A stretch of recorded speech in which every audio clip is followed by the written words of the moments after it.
ప్రభు అయిన యేసుక్రీస్తు వారి శుభనామంలో మీ అందరికీ వందనాలు. నాన్న బాగున్నారా? దేవుని మహాకృపను బట్టి నేను బాగున్నాను, మీరు కూడా బాగున్నారని తలస్తూ ఉన్నాను. దేవుని దయాకిరీటం మన మీద ఉంచి ఇంతవరకు దాచి కాపాడినందుకు వందనాలు. మొట్టమొదటిగా యెషయా గారి గ్రంథంలో 10వ అధ్యాయము 2వ వచనం చదువుకుందాం. 10వ అధ్యాయము 2వ వచనము. తల్లిదండ్రులు లేని వారిని కొల్ల పెట్టుకొనవలెననియు కోరి న్యాయ విమర్శ జరిగింపకుండా దరిద్రులను తొలగించుటకును నా ప్రజలలోని భేదాల న్యాయమును తప్పించుటకును అన్యాయపు విధులు విధించు వారికి, బాధకరమైన శాసనములు వ్రాయించు వారికి శ్రమ. పరిశుద్ధుడా మా తండ్రి, మీకు వందనాలు నాయన. కృపలో జ్ఞాపకం చేసుకునండి. ఈ వాక్యము ద్వారా నా తండ్రి, నా నాయన మీరే మాట్లాడండి. విరిచి వడ్డించి సమృద్ధిగా పెట్టి సంతృప్తిపరిచి మహిమా ఘనత ప్రభావం తెచ్చుకొని కోరుకుంటూ, ప్రభువా మీ చేతిలో పెట్టుచుండగా మీరు ఆశీర్వదించమని ప్రార్థిస్తూ యేసయ్య అతి పరిశుద్ధ నామమును బట్టి వేడుకొనుచున్నాము తండ్రి. Amen, amen, amen. అందరికీ వందనాలు నాన్న. ఈరోజు మనం తెలుసు కదా, ఎక్కడ చూసినా ప్రతి నోటి నుండి వస్తున్నటువంటి మాటలు ఏంటంటే అన్యాయం జరుగుతుంది, అన్యాయంగా మాట్లాడుతున్నారు, అన్యాయంగా తీసుకున్నారు, అన్యాయం అన్యాయం అన్యాయం. చూడండి, ఎక్కడ చూసినా కానీ అన్యాయము పరిపాలన చేస్తూ ఉండటం చాలా దుఃఖకరమైనటువంటి విషయం.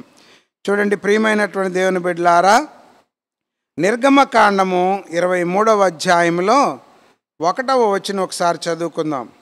నిర్గమకాండము 23వ అధ్యాయము 1వ వాక్యం. లేని వార్తను పుట్టింపకూడదు, అన్యాయపు సాక్ష్యమును పలుకుటకై దుష్టునితో కలయకూడదు. దుష్టుడితో నువ్వు కలయకూడదు. ఎందుకని? సాక్ష్యపు, అన్యాయపు సాక్ష్యం అన్నమాట. ఇవాళ ఎక్కడ చూసినా ఆయా స్థానాలు, న్యాయస్థానాల్లో, ఎక్కడ చూసినా కోర్టుల్లో, మరి సభలలో అనేక మంది కూడుకున్న చోట, తీర్పు జరిగే చోట చూస్తే అక్కడ అన్యాయపు సాక్ష్యాలు కనబడతా ఉన్నాయి. చూడండి, మరి యెజబెల్ అయినటువంటి ఆమె తన భర్త గారు కోరుకున్నటువంటి పేదవాడైనటువంటి ఆయన ద్రాక్ష తోటను ఆక్రమించుకోవడానికి అన్యాయంగా అబద్ధ సాక్షులను పెట్టిందనమాట, అన్యాయపు సాక్ష్యములు. కాబట్టి ప్రియమైన దేవుని పిల్లలారా, మనం ఒక్కసారి ఆలోచన చేసుకున్నట్లయితే నాబోతు గారి, మరి నీతి కలిగినటువంటి, న్యాయం కలిగినటువంటి నాబోతు గారిని చంపించింది ఏం పెట్టి? అన్యాయపు సాక్షులను పెట్టి. మరి ప్రభువైన యేసుక్రీస్తు వారిని కూడా సిలువ ఎలా వేశారంటే అన్యాయపు సాక్ష్యాలు పెట్టారన్నమాట. చాలా భయంకరమైనటువంటి విషయం. అంతేకాదు ప్రియమైనటువంటి దేవుని బిడ్డలారా, ద్వితీయోపదేశకాండంలో 19వ అధ్యాయంలో 16వ వాక్యం ఒకసారి చదువుకుందాం. అన్యాయపు సాక్ష్యము ఒకని మీద చెప్పుటకు ఒకడు నిలువబడి నేరము మోపుటకై అబద్ధమాడిన ఎడల ఆ ఇద్దరు మనుషులు యెహోవా సన్నిధిని, అనగా ఆ కాలంలోనున్న యాజకుని ఎదుటకు, న్యాయాధిపతుల ఎదుటకు నిలవాలి. చూడండి, దేవుని దగ్గర నిలవాలి. అన్యాయం చేసే వారులారా, అన్యాయపు సాక్ష్యం చెప్పేటువంటి వారులారా, దేవుని దగ్గర నిలవాల్సిన ఒక పరిస్థితి ఉందని జాగ్రత్తగా ఆలోచన చేసుకుందాం. తర్వాత మరొక మాట మనం చూసుకున్నట్లయితే, రెండవదిగా లేవియకాండము 19వ అధ్యాయము 15వ వాక్యం చదువుకుందాం. లేవియకాండము 19 అధ్యాయము 15వ వాక్యం. సాక్ష్యం చెప్పేవాడే అన్యాయంగా చెప్తున్నాడంటే, తీర్పు తీర్చేవాళ్ళు కూడా, అంటే జడ్జెస్ కూడా, తీర్పు తీర్చేసేటువంటి వారు కూడా అన్యాయంగా తీర్పు తీరుస్తూ ఉన్నారన్నమాట. ఆమోస్ గారి గ్రంథంలో ఒక చక్కని మాట రాయబడినది, 6వ అధ్యాయము 3వ వాక్యం. ఆమోస్ గారి గ్రంథం 6వ అధ్యాయం 3వ వాక్యం. ఉపద్రవ దినము బహుదూరంగా ఉందనుకొని అన్యాయపు తీర్పు తీర్చుటకై నీ మధ్య పీఠాలు వేసుకుంటున్నారన్నమాట. ఏం తీర్చడానికి? అన్యాయపు తీర్పు తీర్చడానికి. వీళ్ళకి ఏమీ తెలియదు ఏంటండి, స్టార్టింగ్ తెలియదు, ముగింపు తెలియదు, మధ్యము తెలియదు. ఏమండి, వీళ్ళకి తోచిన దాన్ని బట్టి ఇతరుల మీద ఏం చేస్తూ ఉంటారు? అన్యాయంగా తీర్పు తీరుస్తూ ఉంటారు. విచిత్రమైన విషయం ఏంటంటే అండి, అబద్ధ సాక్ష్యం, అన్యాయపు సాక్ష్యం చెప్పేవాళ్ళు, అన్యాయపు తీర్పు తీర్చేవాళ్ళు ఎక్కువగా వారి కుటుంబాన్ని, వారి జీవితాన్ని సరిగా కట్టుకోలేనటువంటి వాళ్ళు అన్నమాట. వారి కుటుంబాన్ని, వారి జీవితాన్ని సరిగా కట్టుకోలేనటువంటి వారే ఇట్లాంటి పనులు చేస్తూ ఉంటారు. చూడండి, అన్యాయ సాక్ష్యము, అన్యాయపు తీర్పులు చేస్తూ ఉంటారనమాట. మరొక మాట చూస్తే మూడవదిగా ప్రసంగి గ్రంథము 4వ అధ్యాయము 3వ వాక్యం. ఇంకనూ పుట్టని వారు సూర్యుని క్రింద జరుగు అన్యాయపు పనులు చూచి ఉండని. చాలమ్మ, ఏం పనులండి? ఏమండి, సాక్ష్యంలో అన్యాయం సాక్ష్యం, తీర్పులో అన్యాయపు తీర్పు, తర్వాత పనులు కూడా అన్యాయపు పనులేనమాట. ఏమండి, ఆ పనిలో ఏముండదండి? న్యాయము ఉండదు. పైగా న్యాయంగా ఉన్నటువంటి వారిని విమర్శిస్తారు. చూడండి, మనకు తెలుసు కదా, ఒక ఉపమానం చెప్పారు ప్రభువారు. ఉదయం 9 గంటలు, 12 గంటలకు, 3 గంటలకు, 5 గంటలకు, 6 గంటలకు వచ్చిన వాళ్ళ పనిలో పెట్టుకుంటే న్యాయమైనటువంటి జీతం ఇచ్చాడు ఆయన. ఎవరు? యజమానుడు. కానీ ఈయనేమనుకుంటున్నాడు? అన్యాయస్తుడు అనుకుంటున్నారు. ప్రియమైనటువంటి దేవుని పిల్లలారా, న్యాయమును అన్యాయంగా మారుస్తున్నటువంటి రోజుల్లో మనం ఉన్నాం. చాలా జాగ్రత్తగా ఉండాలి. నీ పనిలో న్యాయం ఉండాలండి. అన్యాయపు పనులు చేయకుందుముగాక. దేవునికి స్తోత్రము కలుగునుగాక. యెషయా గారి గ్రంథము 10వ అధ్యాయము 2వ వాక్యంలో పనులు వేరు, విధులు వేరు. పని అంటే పని చేసుకుంటూ వెళ్ళడం, విధులు అంటే ఏంటండి, మనకి బాధ్యతలు. మనకు కొన్ని బాధ్యతలు. చూడండి, మీరు మరి పలానా పని చేయండి, మీరు పలానదని బాధ్యతలు అప్పచెప్తాం. చూడండి, అన్యాయపు విధులు. వారు ఏం చేస్తున్నారంటే విధులను కూడా వారికి ఇష్టం వచ్చినట్లుగా మార్చేసుకుంటున్నారు.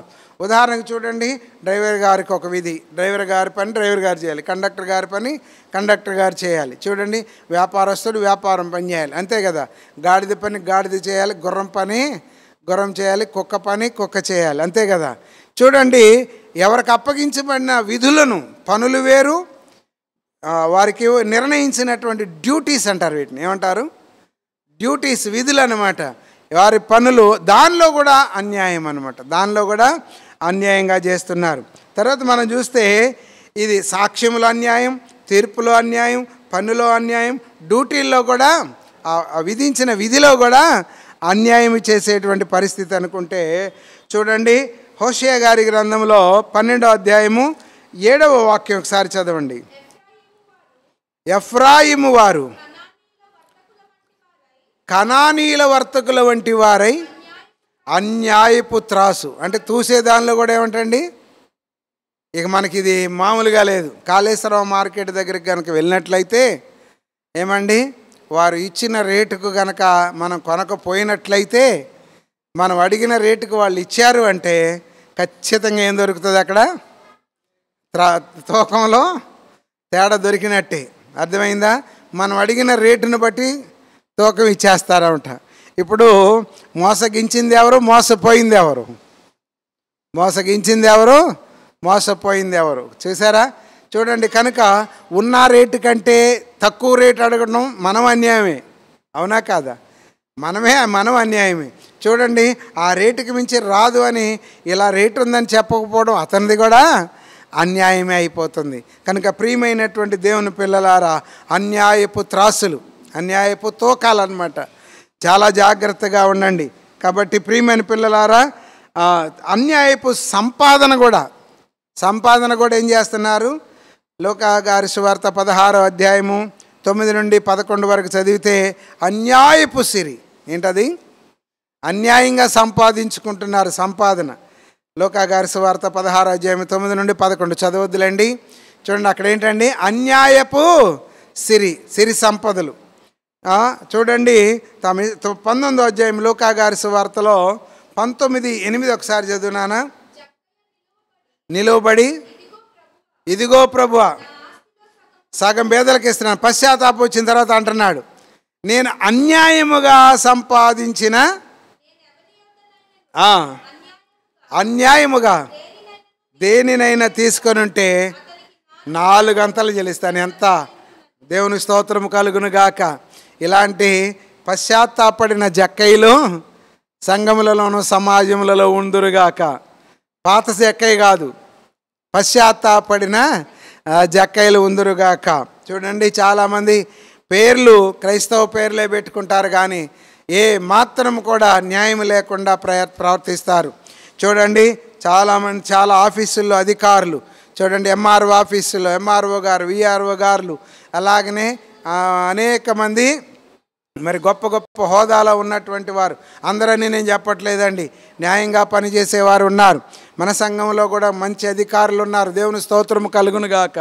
చూడండి, న్యాయముగా పరిపాలన చేసే వాళ్ళు పిచ్చిగొళ్ళుగా చూస్తూ ఉన్నారన్నమాట. అన్యాయంగా చేసే వాళ్ళనే పొగుడుతూ ఉన్నటువంటి పరిస్థితి అన్నమాట. కనుక చూడండి, అన్యాయపు సాక్ష్యం, అన్యాయపు తీర్పు, అన్యాయపు పనులు, అన్యాయపు విధులు, అన్యాయపు త్రాసులు, అన్యాయపు సంపాదనలు, అన్యాయంగా లాభం. చూడండి, హెచ్కేల్ గారి గ్రంథంలో 22వ అధ్యాయం 13వ వాక్యం మనం చదివినట్లయితే, నీవు పుచ్చుకొనిన అన్యాయపు లాభం ఏంటండి, ఎక్కడ చూసినా ఏంటండి, లాభం లాభం, పని చేయకుండా కష్టపడకుండా రావాలనేటువంటి పరిస్థితి అనమాట. అలాగూ కాకుండా ప్రియమైనటువంటి దేవుని బిడ్డలారా, కష్టము ద్వారా వచ్చిన లాభం నిలబడుతుంది. న్యాయంగా సాక్ష్యం చెప్తే మంచిది, లేకపోతే ప్రక్కకి వెళ్ళిపో, ఇబ్బంది ఏమి లేదు. ఏమండి, ఏదైనా తీర్పు చెప్పాలంటే తన మనవడు, మన కులపోడు, మన మతపోడు, మన సంఘపోడు అని కాకుండా ఏమండి భేదాలు చూడకుండా తీర్పు చెప్పు, లేకపోతే నీ వల్ల కాకపోతే వదిలేసేయి. పనిలో చక్కగా నిపుణతగా ఉండు, శ్రద్ధగా చేయి, సమర్పణగా చేయి. నీ యజమాని దగ్గరికి వెళ్ళినప్పుడు నీవు తీసుకుంటున్న కూలికి న్యాయం చేయి, న్యాయంగా పని చేయి, అది నిలుస్తుంది. కాబట్టి నీకు అప్పగించబడిన విధి జాగ్రత్తగా ఆ పనిలో నమ్మకంగా పనిచేయి. నీకు ఇవ్వబడినటువంటి ప్రతిదీ కూడా జాగ్రత్తగా తూకం వేయి, అంతేగాని అన్యాయంగా చేయబాకు. నీవు సంపాదించే సంపాదన అన్యాయం చేయొద్దు, న్యాయంగా పని చేయి, న్యాయంగా తీసుకో. దేవుని స్తోత్రం కలుగునుగాక. నీ మనస్సాక్షి చెప్తుంది నీవు న్యాయంగా పనిచేస్తున్నావు, న్యాయంగా తీసుకుంటున్నావని. కనుక లాభం అనేటువంటిది అన్యాయంగా ఉండకూడదు. ఆఖరికి ఒక మాట చదువుకుందాం. యెషయా గారి గ్రంథము 53వ అధ్యాయము 8వ వాక్యం చదువుకుందాం. 53:8. అన్యాయపు తీర్పు నొందిన వాడై. చూడండి, ఎవరిని గురించి రాయబడుతుంది? యేసు ప్రభువుని గురించి. మన కోసం ఆయన ఏం పొందాడండి? అన్యాయపు తీర్పు పొందాడు. అన్యాయపు సాక్షులు అన్యాయపు తీర్పు పొందారు. చూడండి, ఆయన ఏడలు అందరూ అన్యాయపు పనులు చేశారు, అన్యాయపు విధులు. చూడండి, అన్న, కయప, ఆ యొక్క పిలాతు గారు, వీళ్ళందరూ వారికి విధించబడిన రాజరికం ఏం చేయాలి? అందరిని కూర్చోబెట్టి పిలాతు గారు ఏం తీర్పు తీర్చాలి? న్యాయపు తీర్పు తీర్చాలి. ఒక ప్రక్కన నేను ఏదైనా చేయగలను అన్నాడు, కానీ వారి కేకలను గెలిపించాడు. అవునా కదా? కనుక అన్యాయపు తీర్పు తీర్చారు, అన్యాయపు పనులు చేశారు, అన్యాయంగా కొట్టారు, అన్యాయంగా తిట్టారు, ఉన్మె వేశారు, అంతా అన్యాయమే. అక్కడ న్యాయం అనేది కనపడలా. మన కొరకు దేవుడు ఏం చేయమయ్యాడు? అన్యాయపు తీర్పు నిందిన వాడై. చదువునానా. బట్టి మొత్తబడిన కదా, సజీవుల భూమిలో నుండి కొట్టివేయబడ్డాడు కదా, అయినను అతని తరము వారిలో ఆలోచించిన వాడు ఎవ్వడునూ లేడు. ఇప్పుడు మనం ఆలోచిద్దాం ఆ ప్రభువును గురించి, ఆ రక్షకుని గురించి, ఆ విమోచకుని గురించి, ఆ అన్యాయపు తీర్పు నుండి మన కొరకు ప్రాణం పెట్టినటువంటి ప్రభువుని గురించి మనం ఆలోచన చేద్దాం. మనల్ని తగ్గించుకుందాం. మన పనిలోను, మన యొక్క ఆలోచనలోను, మన యొక్క విధులలోను, మన యొక్క తీర్పులోను, మన యొక్క మరి సాక్ష్యములోను, మన సంపాదనలోను, లాభములోను న్యాయముగా ఉందుముగాక. ఆమేన్. యెహోవా మీకు తోడైండునుగాక. కొరింథీయులకు రాసిన మొదటి పత్రిక 6వ అధ్యాయము 9వ వాక్యం. అన్యాయస్తులు దేవుని రాజ్యమునకు వారసులు కానేరని మీకు తెలియదా? మోసపోవద్దు. జారులైన విగ్రహారాధికులైన, వ్యభిచారులైన, ఆడంగితనం గలవారైన, పురుష సంయోగులైన, దొంగలైన, లోభులైన, త్రాగుబోతులైన, దోషకులైన, హింసకులైన, దోచుకొని వారైన దేవుని రాజ్యమునకు వారసులు కానేరురను సంగతి మనం తెలుసుకోవాలి. మోసపోవద్దు. ఏంటండి? అన్యాయస్తులు దేవుని రాజ్యమునకు వారసులు కారు. ప్రార్థన చేసుకుందాం. అన్యాయం చేస్తున్నావా? ఏ విషయంలోనైనా నీవు అన్యాయస్తుడిగా ఉంటే ప్రభు దగ్గర పశ్చాత్తాపడు. జక్కయ్య గారిలాగా, ప్రభువా నేను అన్యాయంగా తీసుకున్న దానికి 4 గంటలు చెల్లిస్తానయ్యా. దావీదు గారిలాగా పశ్చాత్తాపడదాం. దేవుని దగ్గర ఒప్పుకుందాం, విడిచిపెడదాం. అన్యాయాన్ని విడిచిపెట్టి నీతి న్యాయముల వైపు నడుచుదుముగాక. పరిశుద్ధుడా మా తండ్రి, వందనాలు నాయన. కృపలో జ్ఞాపకం చేసుకునండి తండ్రి. నిజమే నాయన, ఎక్కడ చూసినా అన్యాయము అన్యాయము అన్యాయము నాయన. మాటలో అన్యాయము, పనిలో అన్యాయము, విధులలో అన్యాయము నా తండ్రి, సాక్ష్యములో అన్యాయము ప్రభు, తీర్పులో అన్యాయము ప్రభు, త్రాసులో అన్యాయము, సంపాదనలో అన్యాయము, మాటలో అన్యాయము, చూపులో అన్యాయం. ఎక్కడ చూసినా అన్యాయం జరుగుతున్న ఈ కాలంలో ప్రభువా న్యాయమును మాకు ప్రకటన చేస్తున్న తండ్రి వందనాలు. నా ప్రభువా న్యాయముగా ప్రవర్తించడం నేర్పించిన తండ్రి మీకు వందనాలు. న్యాయముగా ఆలోచించేటువంటి కృపనిచ్చిన తండ్రి మీకు వందనాలు చెల్లిస్తున్నా ప్రభువా. నువ్వు మా కొరకు ప్రభువా ఇదిగో తండ్రి అన్యాయస్తుల చేత అన్యాయపు తీర్పు చెప్పబడి అన్యాయముగా సిలువ వేయబడ్డావు. అయినను మా కొరకు మా ప్రభువా తండ్రి వీరేమి చేస్తున్నారు వీరెరుగురు కనుక క్షమించమని కోరావు ప్రభువా. అట్లాంటి ఆశీర్వాదకరమైనటువంటి న్యాయమును మీరు మాకు ప్రసాదించినందుకు వందనాలు చెల్లిస్తూ అన్యాయమును మా ప్రభువా మా తండ్రి నిర్మూలము చేయమని ఇదిగో తండ్రి న్యాయమును 4 పదాల నడిపించమని ప్రార్థిస్తూ మా ప్రభువును ప్రియరక్షకుడైన యేసయ్య అతి పరిశుద్ధ నామమును బట్టి వేడుకొనుచున్నాము తండ్రి. Amen, amen, amen. పాదదీపము. యెహోవా నిన్ను పోలినవాడు ఎవడనూ లేడు. నీవు మహత్యము గలవాడవు. నీ శౌర్యమును బట్టి నీ నామము ఘనమైనదాయను. జనములకు రాజా నీకు భయపడని వాడెవడు?